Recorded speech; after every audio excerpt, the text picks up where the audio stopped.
Welcome everyone to a new episode of The Art of Tech, podcast for teachers who can't tech good and want to learn to do other stuff good too.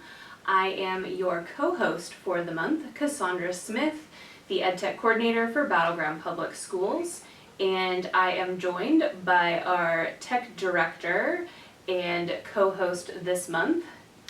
Hi, I'm Scott McDaniel. I think you all know me. And with us this afternoon is Ian Moore from Homeland Security, CISA specifically. Ian, welcome. Thank you. So can you tell us, because I'm not good with the acronyms apparently, what does CISA stand for? CISA is the Cybersecurity and Infrastructure Security Agency. Okay, and what do you do with CISA? So CISA's mission is about making sure that our cybersecurity and infrastructure security in our critical infrastructure within the United States is protected. And we have it as our mission to be the point organization for the cybersecurity and the protection of our critical infrastructure. So CISA is kind of a resource for organizations. Yes, absolutely. Virtually any organization that's within the 16 critical infrastructure sectors in the United States. Okay. Tell us a little bit about yourself, though. How long have you been with CISA? I've been with CISA about 18 months. Okay. I started back in the military right out of high school. I went in the Navy and did intel for the Navy for 4 years. Came back to the Northwest and went to the University of Washington for a degree at the University of Washington Bothell. Got a computing and software systems degree out of that. Went in the Air Force. Became a comm officer in the Air Force, which is basically now cyber officers. Did that for 4 years, and then got a job at Stratcom in Nebraska, and then came here, worked at the shipyard in Bremerton as a security engineer, and then took the job as the cybersecurity state coordinator for CISA here. Okay. So October is Cybersecurity Awareness Month, which is our theme for this month's podcast episodes. So can you tell us a little bit about what are some of the biggest cybersecurity risks right now? So right now, unfortunately, you can't patch humans, and so right now, the biggest risks that are out there is phishing, which is basically clicking on something that, whether it's an attachment or a link in an email or in some other message that links to malware that gets on your computer, and sometimes it just does damage on the computer. Sometimes it actually goes through the network to actually encrypt files, and they try to link it to some sort of extortion, so they basically want you to pay to get your files unencrypted. We see that in every industry. We see that in both public and private organizations, and even people at home. A little different at home because you can just get rid of your computer and get a new computer, but in an enterprise where you have thousands of computers, it's a huge deal. So, I mean, an organization, a company, a school district could be down for an extended period of time if they get hit. And this is ransomware Yes. that we're talking about. Specifically ransomware. There are other variants that are also high risks, other things that are challenging us right now. We can get into that later too. Yeah, okay. What's the biggest misconception people have about cybersecurity these days? Well, the one that pops into my head most is that you have to be some sort of genius to be in the field, and you don't. If you're decent with math, if you're decent with science, and you truly enjoy the geeky side of computers, but you don't have to be an extreme geek. So I'm technical. I used to be a developer. The Air Force trained me, the Navy trained me, but I'm not a super geek. And I'm decent with math. You know, I did normal calculus so I can get my degree, but you don't have to be a super geek to be in cybersecurity. You just have to have the passion to want to defend organizations and decent at computers. Yeah. If you were to make a recommendation to anybody, to improve security, what would you do? What would you say? Well, so beating the drum that baseline cybersecurity controls are number one. So there's a handful of standards. Different organizations have different cybersecurity standards. We focus on the National Institute of Standards and Technology, NIST, that our assessments come from, and the checklist we use when assessing comes from NIST standards primarily. Those standards are designed to be baseline cybersecurity controls that allow organizations to raise their lowest controls to a higher level, and then through that process they learn that they can make tweaks, to improve it even more. But those are the basics, the baseline cybersecurity controls. So sometimes it's not really big changes. No. Is what you're saying. No. Okay. And in fact, it starts with that first change. As a CISO or a CIO or whoever's doing the work, or a technician, making that first change, it all starts with that first change. And then you progress and you're like, okay, so this week we're going to work on these changes. And sometimes they take some time to implement across the enterprise, but it's all, that one step at a time, 1 foot forward, and making that slow progress. Right. That's important.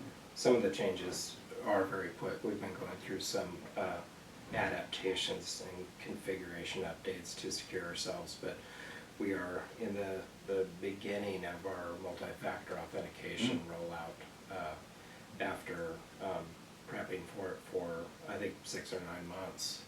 And it's gone really well. People seem to be interacting with it fairly easily. We're doing a lot of training and outreach to people, so I would anticipate by the end of the calendar year we'll be in a better place. But Good. Are cyber attacks becoming more frequent, or is it just that we're more aware of them? Good question. So, from our perspective, at least since I've been here at CISA, we just see a constant alerts, constant reports, constant attacks coming when it comes to whether it's increased or decreased. I know it hasn't decreased, so the only other option is it's either stayed the same or it's increased. I would say it's increased because coming out of the pandemic, people are starting to open up more and starting to do more. Maybe the remote work led them into using more cloud resources, where now maybe they're coming back on-prem. Well, you defend those differently. And so there's more attack surface on-prem sometimes than in the cloud. So there's that. There's also the,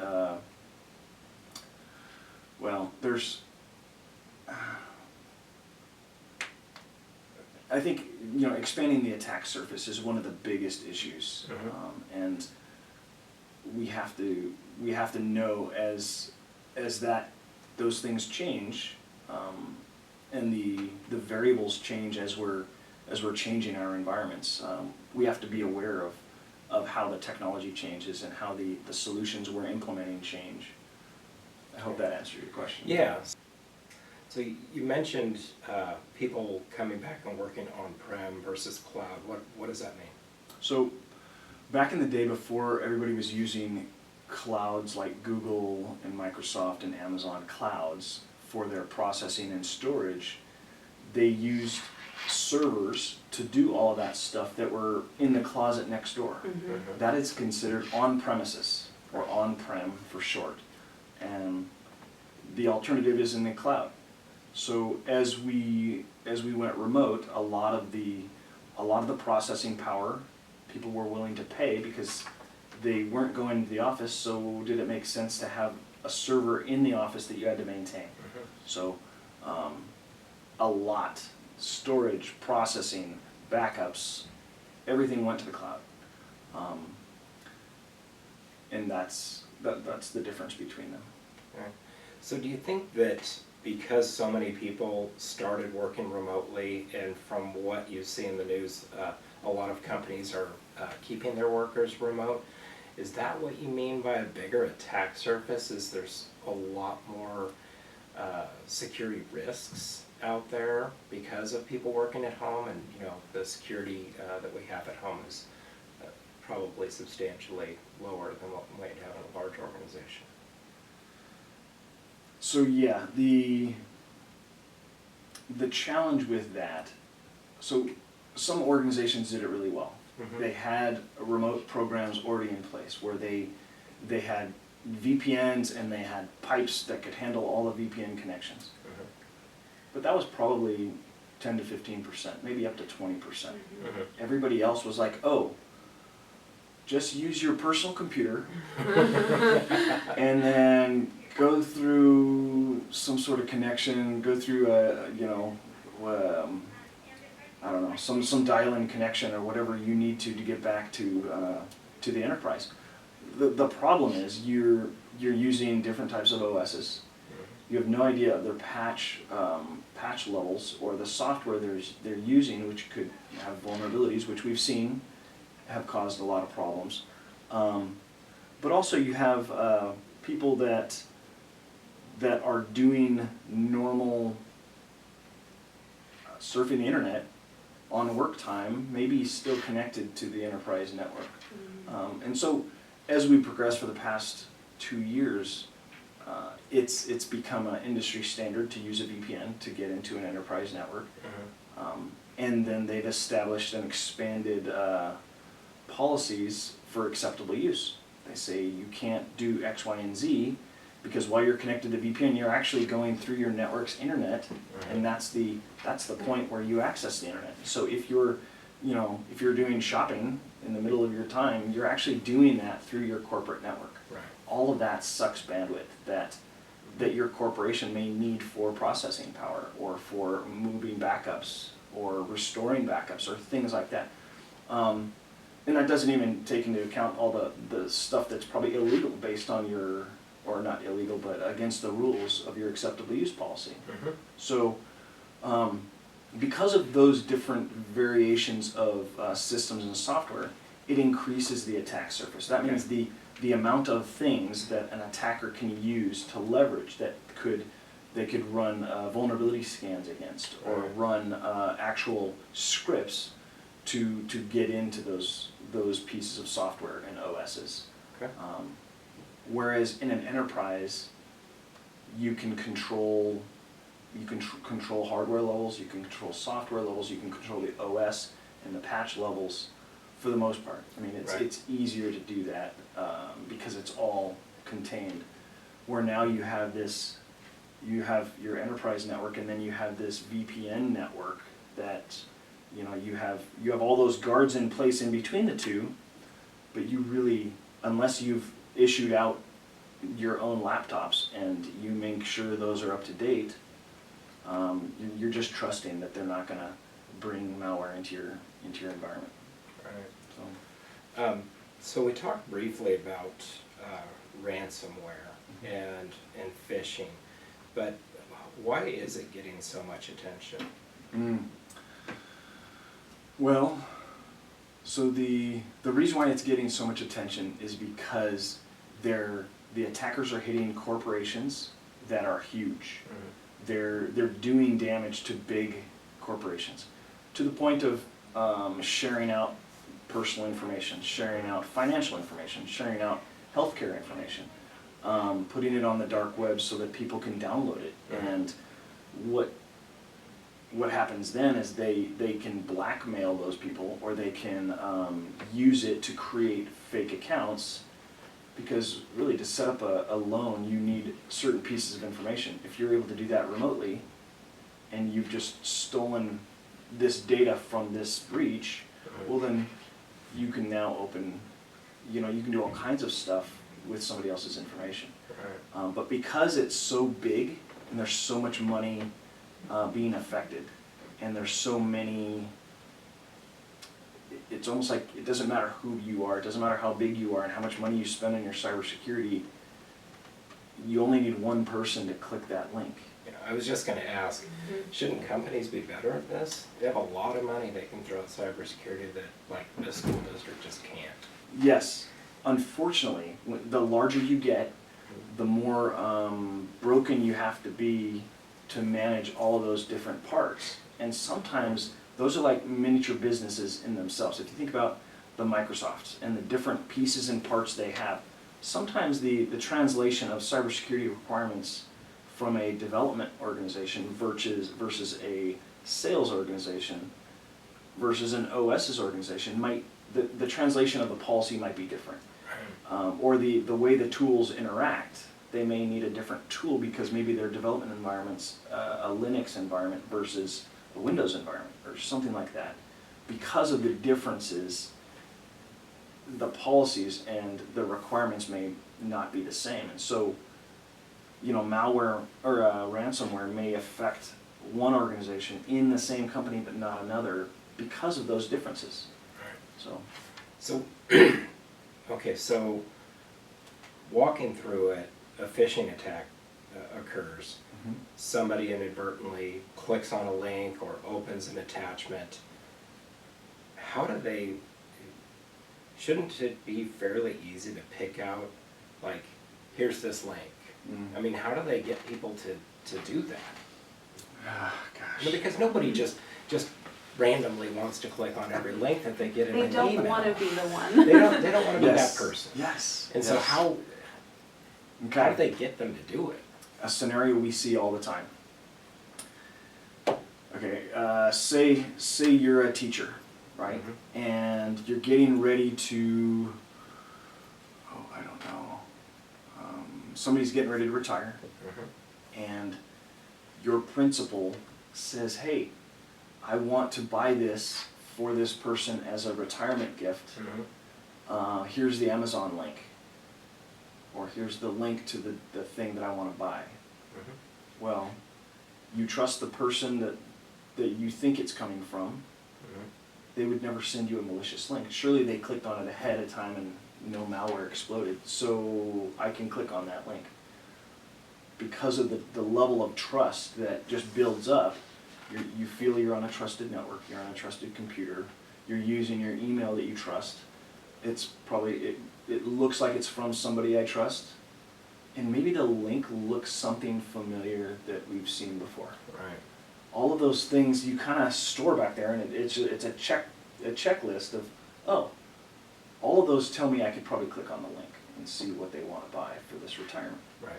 And the story sounds pretty close to. It's plausible. It is totally Close enough. plausible. I trust, And I've built up these levels of trust, and I'm sure there's a math problem involved whose term I cannot remember. I trust A and they trust, Yeah. So Yeah. I majored in history, clearly that escapes me. Math teachers, I'm sorry. But so it's manipulating people. And it is. social engineering. Yep.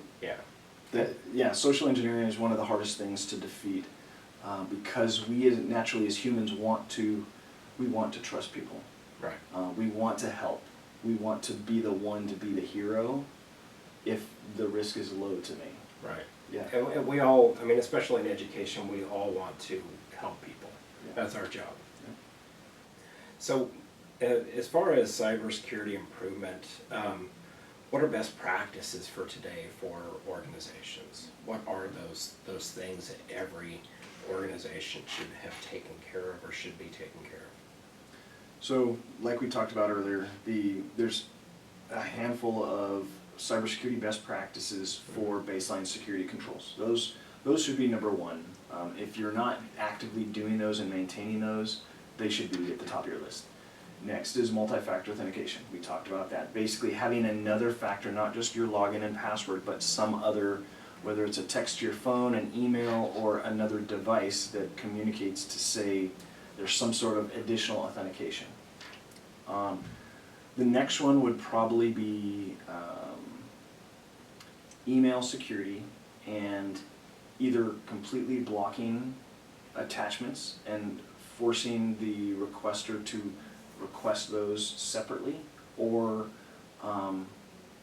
having a detonation chamber for attachments, which basically executes the attachment to see what it does before it gets to the user, or just having a really good email filtering program, which they're getting better. They're not perfect, but I heard a stat from Google that they block 98% of phishing email on the internet already. So if it's getting to you through Google, it's really, really good. But along with email attachments, doing something specific with PDFs. There's so much malware that comes in through PDFs. Right. If you could disable those, if you could make them so they don't get there, or that you put in something that says there was an attachment, click this, call this number to have them release the attachment to you. Some other mechanism so that the attachments don't just get there. And then doing something with links. You can force people to, like if you take out all the HTML out of an email, it forces them to cut and paste it into a browser, which... So they have to go an extra step. What it is business email compromise is something that's huge right now. What's happening is, and there's a couple avenues. The one I'm going to talk about is somehow they've received a copy of an email from a senior in your organization, senior leadership in your organization that has a lot of addresses on it. They replay that, but what they put is a zip file, which is a file that has compressed data inside of it, zipped file, but they encrypt the zip file.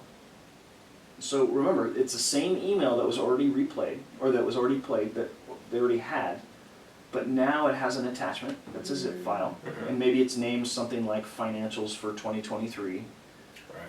but it's encrypted. And so when they try to open it, they can't. They're like, oh, they look in the body of the email, and there's a password. But it's the same email that they've already seen, so they're like, oh, they're just now sending out the financials for next year, and here's the password. Right. So they're curious, and they're like, oh, I'm special. I'm special. They're sending me something. I got this information. Yeah, not everybody has this probably. So they put the password in, and there goes the ransomware. So that's just one. There are other ones where they're actually social engineering people to befriend them. So imagine getting a text from a personal phone that you don't normally have, but it says, hey, this is Jim, the CEO. I'm in a meeting right now and I can't get to my other phone.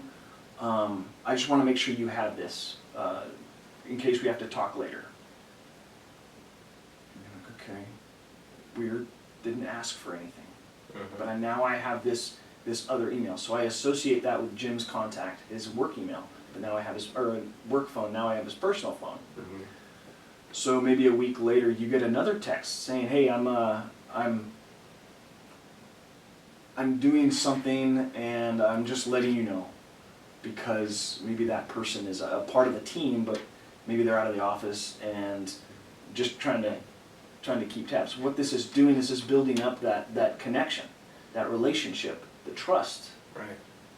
Still no request. It's kind of just chatting, kind of saying hi kind of stuff. And you're like, this is kind of weird. When I see this stepping back and I look at this is grooming. This is social engineering. This is preparing the relationship for some sort of action in the future. So what happens is, because the attacker has already done the research, they realize the person that the CEO is that he's faking the CEO is communicating with is a person that approves financial transactions for the company. So maybe a couple weeks later they go, oh, by the way, I talked to, Sue in receivables, and she sent me this new account number from this business, and they now want all of their information to be put on this account, or all their transactions to be put on this account. Well, because of all the other lines of trust that have been established, this kind of roundabout communication just feeds that. Like, oh, you have special information, you have special privilege, you have special access to the CEO, and now he's asking me to do something really cool. So I change their line of accounting to now go to this new account number, and then eventually, after some transactions have occurred, the company's like, hey, you haven't paid us in 3 months. And they're like, no, we've paid you with this account number. Oh, that's not our account number. Who approved that? I've heard of that happening, yeah. Yeah, and it's legit, millions upon millions, maybe even up to billions now total. This is happening to corporations. It's lumped in with business email compromise, but it could be, texting, it could be phone calls, it could be things like that, it could be other things, but the whole point is that social engineering, grooming that leads to the compromise. Right, so these hackers, they're doing a lot of research on you. Oh, absolutely. And there's way more information out there than we think of. Yep. And so they're analyzing that and using that to make their arguments plausible. So that when they call, they can go, I'm so-and-so, I'm from the Skills Center. I'm from Evergreen Schools. I'm from the IT department. We found this, we just need this information from you so that we can send this Chromebook back, for instance, because, sometimes kids move around, they take equipment with them, and so they know that. Yeah. And they can manipulate that and use it against us. It's a lovely world. Well, one of the things we've noticed is that the attackers tend to have MBAs, tend to have technical degrees. A lot of them went to the same schools we go to. It's just they turned their plans over to the crime site. Right. Yeah. Okay. So they're not just all kids in hoodies wearing face masks? That doesn't look happen. Guy Fawkes? Yeah. Nothing like we used to think. It's big business. It's absolutely a business. In fact, ransomware attackers regularly analyze whether it's worth the money. So like if you delay with the ransomware attacker, like, oh, it's going to take me about a week to get that money together, they may disconnect and give you the key because it's not worth the money. Because sometimes they rent the tools anyways, Right. from a big corporation that's renting those tools out. And it may not be worth their time anymore because it's costing them rental. So they may drop it. So that's one of the techniques. I can't personally say we recommend that, but there have been analysis on organizations that have delayed Right. have been more successful. Interesting. But they have to be smart about it. Wow. Yeah. Wow, that's really good information. Once again, I really want to thank you for coming down, Ian. I know it's quite a drive for you. And this has been The Art of Tech. Podcast for teachers who can't tech good and want to learn to do other stuff good too. And the offer still stands for the first person that emails Cassandra or myself and tells us where that reference for that very serious podcast name came from. It's unclaimed, and I am shocked. So thanks again, Ian. Thanks.